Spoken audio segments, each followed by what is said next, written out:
Kimioterapiya almış pasientlərimizdə periferik neyropatiya. Bu haqda sizlərə məlumat vermək istəyirəm. Bir çox kimioterapiya almış pasientlərimiz bizə müraciət etdiyi zaman aşağı və yuxarı ətraf ucularında heyləşmə, ağrı, oynaqlarda ağrı, iynə batma kimi hissiyatların olması, hətta bəzən pasientlərimiz hər hansı bir ağır əşyanı əlində götürüb, sıxıb, daşıya bilmir şikayətlərlə bizə müraciət edir və yaxud da ki, yeridikləri zaman sanki ayaqlarını yerə basmırlar, hər hansı bir uşaq bir əşyanın üzərində yürüyürük kimi belə bir şikayətlərlə müraciət edir və bunlar aparılmış kimioterapiyanın sinir ucularına neyrotoksik təsiri nəticəsində yaranan əlamətlərdir. Adətən kimioterapiya bitdikdən sonra 6 ay, 1 il ərzində sinir ucularının özünü bərpa eləməsi nəticəsində bu əlamətlər pasientlərdən yox olub gedir. Lakin bəzi durumlarda əlamətlərin belə deyək, geri çəkilməsi uzun müddət davam edir. O zaman həkiminizi məlumatlandırırsınız və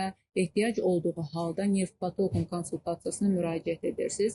Diaqnostika aparılır, ümumiyyətlə ağrıların xarakteri, davam etmə müddəti, artıq neçə vaxtdır sizdə bu davam edir, şiddətlidirmi, deyilmi, bu haqda məlumatlar toplanılır və ehtiyac olduğu halda nevroloji preparatların, bəzən antidepressantların, ağrı kəsicilərin qəbulu məsləhət bilinir. Düzgün qidalanma vaxt belə pasientlərdə əsnə qalanda önəmlidir. Bol maye qəbulu önəmlidir. Bəzi hallarda fizioterapevtik müalicələrə də ehtiyac duyulur. Belə kimioterapiya almış pasientlərimizdə baş verən belə ağrıların səbəbi nədən yaranır, nə etmək lazımdır? Düşünürəm bu videoda sizlərə yetərincə məlumat verdim.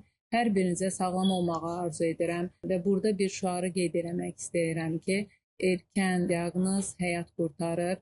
Erkən mərhələlərdə müraciət edək ki, ağır müalicələrə, kimioterapiyalara getməyə, daha sonra da belə əks təsirlərlə qarşılaşmayaq. Sağlam olun.